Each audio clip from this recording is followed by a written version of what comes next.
This is a case where if they can do this to me, they can do this to anyone.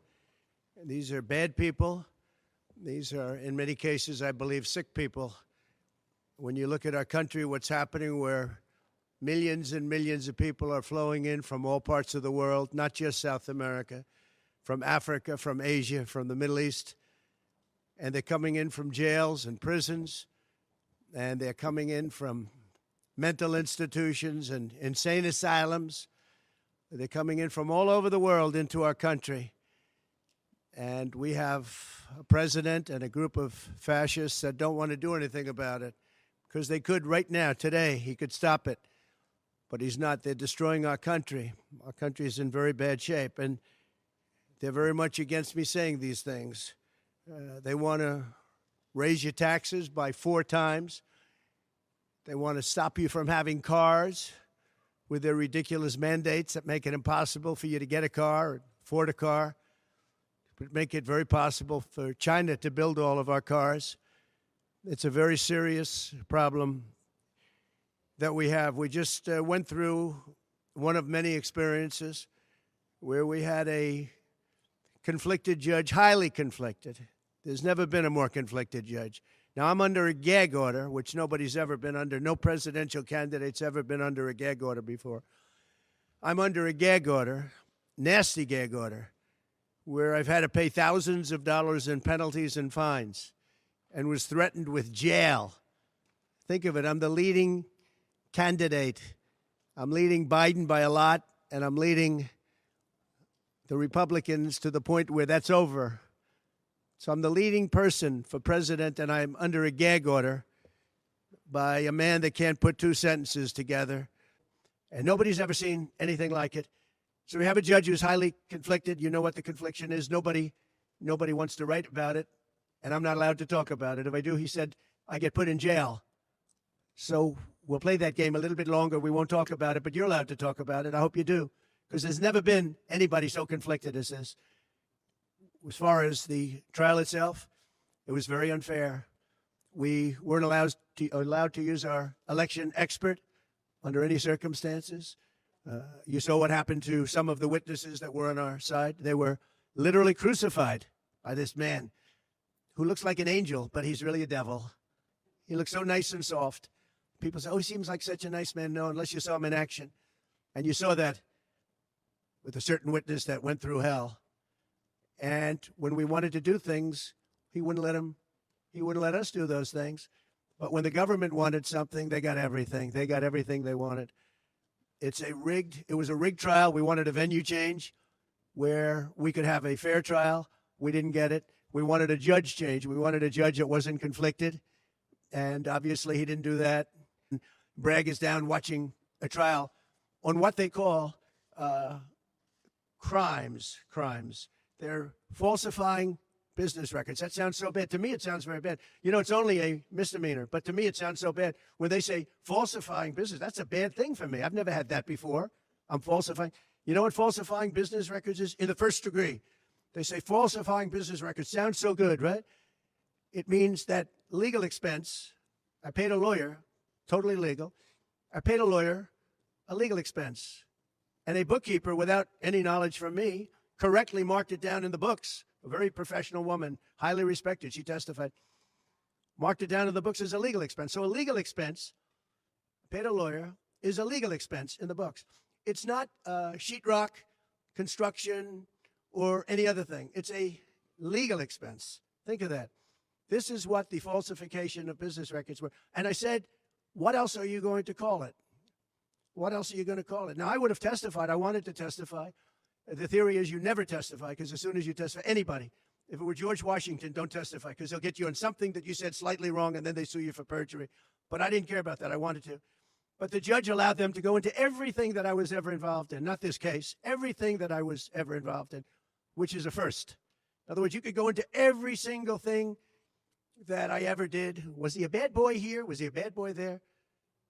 And my lawyer said, what do you need to go through? And all you wanted to do is testify simply on this case. Because I would have loved to have testified. To this day, I would have liked to have testified.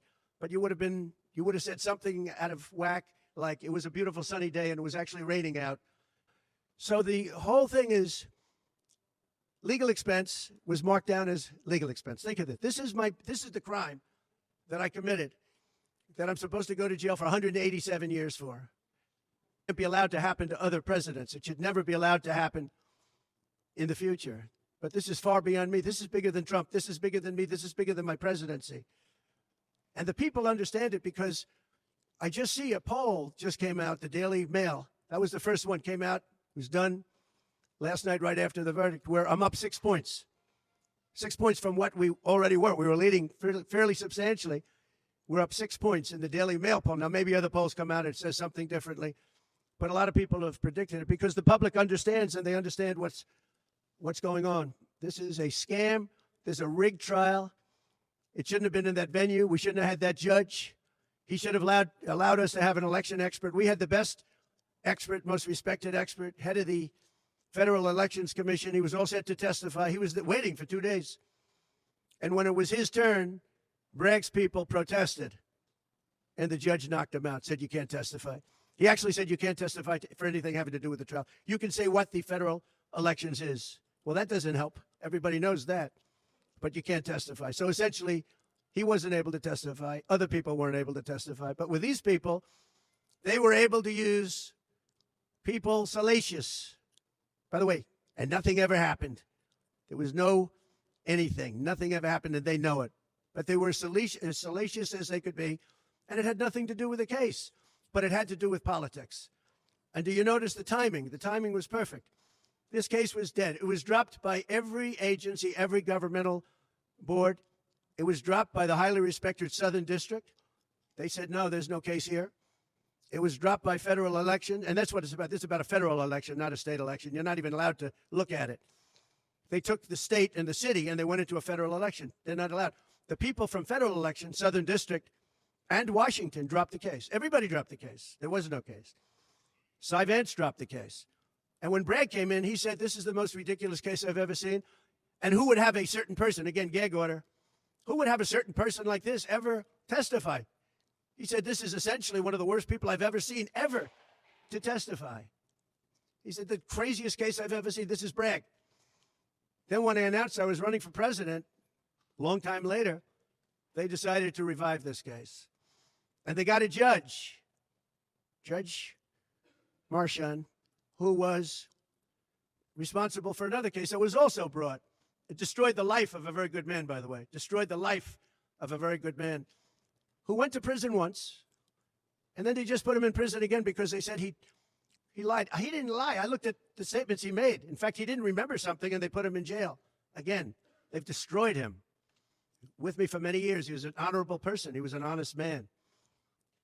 And if you look at what he did, supposedly, it never happened. There's never been anything like this. Over the education of his grandchildren. Over, he didn't report that he had a car or 2 cars on his income. I don't know. I wonder how many people here have cars. I wonder how many people said, oh, gee, I have a car that's worth X dollars. How do you even figure it? And I guess you do have to report it, but I would say probably almost nobody does. Nobody even thinks about it.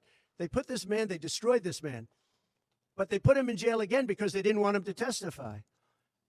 They didn't want him to testify. That's why he went to jail. They put him in jail twice. He's 77 years old. Now, normally I'd say that's an old guy, but I don't feel 77. Nobody ever says that about me. I'd like them to say, gee, we have to have a little sorrow for this man, because they just don't say that about me. But maybe I'm better off that way. I think I'm probably better off that way. But they put him in jail twice. And you have to see what they put him in jail. And he was threatened by the judge. This man was told, you're going to get 15 years in jail if you don't give up Trump. And he was told that. You're going to get 15 years in jail. And he made a plea deal because he didn't want to spend the rest of his life. And he was told that viciously. We're living in a fascist state. He was told that viciously. So you can go to jail for 4 months, 5 months, or you can get 15 years in jail. So do a plea. Almost who wouldn't do that plea? Everyone does those pleas. It's a horrible thing. There's a whole group of lawyers that fight that. It's so unfair. It's so unfair. But they destroyed his life. So many other things. You look at Southern District didn't want to bring the case. Nobody wanted to bring the case.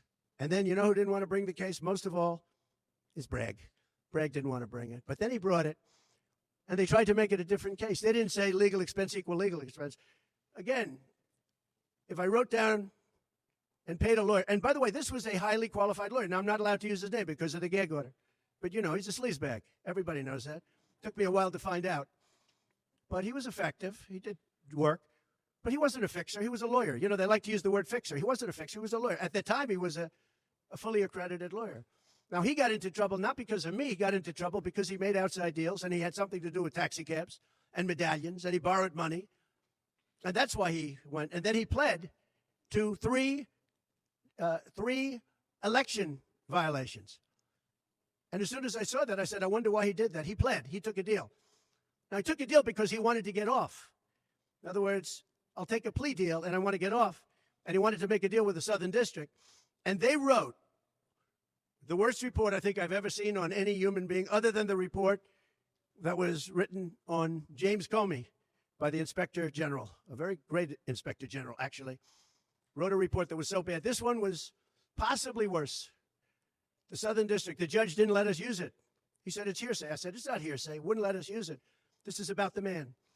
But he got in trouble for a very simple reason, because he was involved with borrowing a lot of money, and he did something with the banks. I don't know if it's defrauded the banks, but something happened. You guys know what it is. And then in addition to that, he gave up on three things where he wasn't guilty. In fact, they were going to testify on that. The head of the FEC, the Brad Smith, the election expert, #1 rated in the country, was going to testify. He took a plea on three things. He just added them in because that gave him more bargaining power with respect to me. But the three things that he pled on, having to do with the election and having to do essentially a little bit with me, they weren't crimes. They weren't crimes. Nor is paying money under an NDA. So we have an NDA, non-disclosure agreement. It's a big deal, a non-disclosure agreement. Totally honorable, totally good, totally accepted. Everybody has them. Every company has non-disclosure agreements. But the press called it slush fund and all sorts of other things. Hush money, hush money. It's not hush money. It's called a non-disclosure agreement. And most of the people in this room have a non-disclosure agreement with their company. It's a disgrace. So it's not hush money. It's a non-disclosure agreement, totally legal, totally common. Everyone has it. And what happened is he signed a non-disclosure agreement with this person, I guess other people, but it's totally honest. You're allowed to make the payment. You don't have to make it. You can make it any way you want. It's a non-disclosure agreement. And he signed that. And there was nothing wrong with signing it. And this should have been a non-case. And everybody said it was a non-case, including Bragg. Bragg said, until I ran for office. And then they saw the polls. I was leading the Republicans. I was leading the Democrats. I was leading everybody. And all of a sudden, they brought it back. It's a very sad thing that's happening in our country. And it's a thing that I'm honored. In a way, I'm honored. It's not that it's pleasant. It's very bad for family. It's very bad for friends and businesses. But I'm honored to be involved in it because somebody has to do it. And I might as well keep going and be the one. But I'm very honored to be involved because we're fighting for our Constitution. The money that was paid legally. There was nothing illegal. In fact, the lawyer in creating the NDA, because at that time he was a fully accredited lawyer. He wasn't a fixer. I never thought of him as a fixer. The media called him a fixer, or the prosecutors called him a fixer. He was a lawyer, and he was fairly good. Later on, I didn't like what he did. For instance, I didn't like that when I became president, he went around and made deals with companies. When I heard that, he was gone. He was gone. And he had payments coming to him. And a lot of this involved things that are very simple. There was nothing wrong. This was standard stuff, all standard stuff. Everything involved was standard. There was no crime here. In fact, I just watched a couple of the reports. You watched Jonathan Turley, Andy McCarthy, Greg Jarrett. You look at all of these people, Mark Levin, all very talented people, great people, many more. And they don't know me, essentially. They don't know me. They're legal scholars and experts. But I look at them. I watched Turley this morning saying, there's no crime here. Everybody says there's no crime here, except for this DA that's got the city out of control with crime. It's absolutely out of control. So we have an NDA that was signed. We have legal expenses. And here's the thing on legal expenses. Uh, you have 100 where they say, they do a charge. I just recorded this out. Falsification of business records in the first degree. It sounds so bad. I said, wow. And even my own lawyers, I get very upset with them because they don't say what it is. They say, well, falsification of legal records is only a felony. Well, that's a lot. It's only they say a misdemeanor. But they try and bring it up to a felony if there's 2 crimes. They have all these different things. The other thing is they missed the statute of limitations by a lot because this was very old. They could have brought this 7 years ago instead of bringing it right in the middle of the election. So they missed the statute of limitations. They did everything. Now, let me give you the good news. The good news is last night, we just got a report this morning, in the history of politics, I believe, maybe I'm wrong, somebody will find that I'm wrong, maybe, but I don't think so. They raised with small money donors, meaning like $21, $42, $53, $38, a record $39 million in about a 10-hour period. No, think of that. I like those people. Because so far, I guess it's backfired. Now, I don't know. I'd rather not have it happen. I don't want to have it backfire. I want to win this thing legitimately, not because they were stupid and did things that they shouldn't be doing. They shouldn't have brought this case. They were saying it this morning. This is a case that should not have been brought. I watched Andy McCarthy say this is a case that should not have been brought. And that was this morning. But they all say that. Every legal scholar has said it. These are great people. They really understand the law. The other thing, a poll just came out. The first poll, I don't know, maybe others will be bad. But a poll just came out a little while ago. The Daily Mail. Does anybody read the Daily Mail? It's very good. They have a good poll. At least I like it today. And the Daily Mail just came out with a poll, and it has Trump up 6 points in the last 12 hours. 6 points. 6 points since this happened. Who thought this could happen? Because the people of our country know it's a hoax. They know it's a hoax. They get it. You know, they're really smart, and it's really something. So we're going to be appealing this scam. We're going to be appealing it on many different things. He wouldn't allow us to have witnesses. He wouldn't allow us to talk. He wouldn't allow us to do anything. The judge was a tyrant. And you got to see that with Bob Costello, a fine man. I've never seen anything like it. And neither has anybody that was in that courthouse where he demanded that the courthouse be cleared. Now, the good news is most of the people in the courthouse were the media. And anybody that was in the media, if you're fair, you'll say, wow, that was anger. That was crazed. He was crazed. And the reason that Bob Costello acted a little bit upset, which I think he has a right to, was that every question he was being asked was being objected to by the other side and sustained by the judge. Sustained. I think he did it many times. I don't know what the number, many times. Even I was sitting there saying, and these were basic questions. And I never saw anybody treated that way by a judge. And I've been treated very badly by 2 other judges also, because it's all the same thing. And it all comes out of the White House. Crooked Joe Biden, the worst president in the history of our country. He's the worst president in the history of our country. The most incompetent. He's the dumbest president we've ever had. He's the dumbest president, most incompetent president, and he's the most dishonest president we've ever had. And so many he's a Manchurian candidate. You take a look at the way he treats China, Russia, so many others. You know, I ended the Russian pipeline. It was dead. He comes in and he approves it. And he gets $3.5 million, meaning $3.5 million is paid to the family, his family, from the mayor of Moscow's wife. And I said, where did that come from? Nobody wants to talk about it. But he's a very big danger to our country. And the only way they think they can win this election is by doing exactly what they're doing right now, win it in the courts because they can't win it at the ballot box. So we're going to show them that, we're going to fight. It's actually, I don't know, it's something where I'm wired in such a way that a lot of people would have gone away a long time ago. They would have gone away after impeachment hoax number 1. That was a total hoax. I had great support from the Republican Party, though. Then you had impeachment hoax number 2. And then they formed the committee. How about they formed the committee of thugs, the J6 committee of thugs. And they took their records and they destroyed all of the records after the committee was abandoned because those records were great for us. Now, can you imagine if Republicans did that? Everybody would have been in jail by now. Think of it, the unselect, I call it the unselect, they call it select committee, I call it the unselect committee of thugs.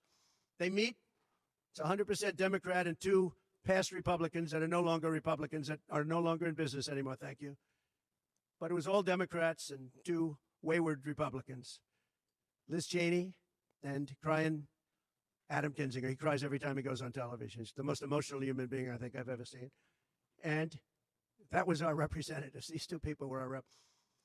So they had all this stuff that they're leaking. And then when it came time to look at the records, like where the police said and the Capitol Guard said that I supplied, think of it, that I recommended as many soldiers or National Guard as you want. 10,000. If you had 500, you wouldn't have had a problem. There wouldn't have been a J6. But Nancy Pelosi and the group didn't want it. Anyway, so they have testimony to all of that I did not attack the Secret Service agent in the front of a car. You know, these are strong people. And I supposedly went to the driver, and I grabbed him around the neck. And he rebuffed me. And then I went to the other guy, who I think is a black belt in karate.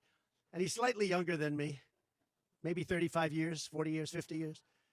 And I grabbed him around the neck and said, he's a black belt in karate. They know how to get somebody from around their neck. They would have gone like this, and that would be the end of that. Actually, I had a friend that said, you shouldn't dispute that. That makes you look like the toughest cookie we've ever seen. You should have let that go on. But the fact is, it never happened. It was all made up. And that was proven to be made up. It proved to be a false story. And they deleted and destroyed all of that information, every ounce of it. We're dealing with a corrupt government. We have a corrupt country. Our elections are corrupt. Our borders are open. Our borders are going to be closed very soon. November 5th is going to be the most important day in the history of our country. Now, when I say that, because my people are always saying, do this, because we're fighting for America, DonaldJTrump.com. I hope everybody watching right now, DonaldJTrump.com, because it really makes a difference. They have a lot of money on the other side. I don't know where they get it. Nobody knows where they get it. But for some reason, they get money. But they're not on the side of our country. In many ways, I think they hate our country. Who on earth can want open borders where people are allowed to pour in from countries unknown, from places unknown, from languages that we haven't even heard of? We have people sitting in schools with languages where very few people have ever even heard of these languages. It's not like Spanish or French or Russian. Languages unknown. We have people coming from corners of the globe, and many of them are not good people. Many terrorists, record levels of terrorism, record levels of terrorists have come into our country. Record. They've never seen anything like it. You know, there was a report that in 2019, I don't believe this, by the way, the media gave it, and it was good for me, believe it or not. They said in 2019, there were no terrorists recorded that came into our country. I don't believe that. I don't think that's possible. But 2019 was a Trump year. I don't believe that that could be possible. But they said no terrorists came into our country. So let's say it was close. Let's say it was close. But now record levels of terrorists, record levels, the highest level we've ever seen of terrorists are pouring into our country. You have China with just in the last few months, 29,000 people came in, and I looked at them on a line, and they look like perfect soldiers. They're almost all male, from 19 to 25. It looks like a recruiting exercise. They have beautiful tents. They have propane stoves. They have cell phones, the best you can buy. I said, what's going on? It looks like they're building an army right in our country. Now, I don't think that would happen, right? We're losing our country. And I really think that this is an event, what took place yesterday with this judge. Look, we have conflicted, but he's a crooked judge, and you'll understand that. And I say that knowing that it's very dangerous for me to say that, and I don't mind, because I'm willing to do whatever I have to do to save our country and to save our Constitution. I don't mind. So,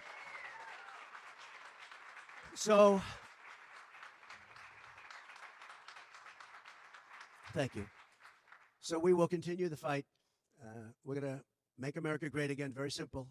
When people fight MAGA, they say, we're going to fight. I watch Biden. We're going to fight MAGA. We're going to stop MAGA. It's make America great again. That's all it is. MAGA. Make America great again. Our country's in serious trouble. We owe $36 trillion. We were energy independent for the first time ever. And now we're begging Venezuela for oil. One statistic you have to hear. Venezuela was crime-ridden. Caracas, the cities, crime-ridden. 2 years ago, 3 years ago.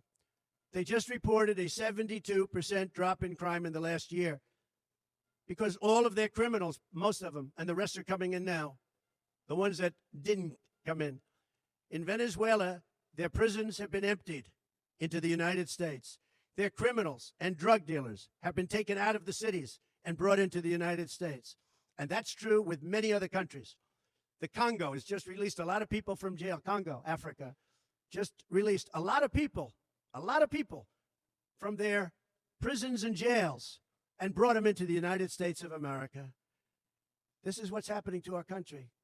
And it's not sustainable by anyone. Little things like our kids can't have a Little League game anymore because you have tents and you have migrants living on the fields. That's the least of it. People are taking over our luxury hotels, migrants, and yet our veterans, our great veterans, are living on the streets like dogs. They're living on the streets. But migrants are living in luxury hotels in cities all over our country run by Democrats. So it's my honor to be doing this. It really is. It's a very unpleasant thing, to be honest. But it's a great, great honor. We're gonna do what I have to do. I'm gonna do it, and the support has been. That's why I mentioned the number of $39 million. That's why I mentioned we're up 6 points. And we went up a lot over the last month because everybody saw it was a rigged deal. It was a rigged trial. But we're going to make America great again. We're going to make it better than ever before. November 5th, remember, November 5th is the most important day in the history of our country. Thank you very much, everybody.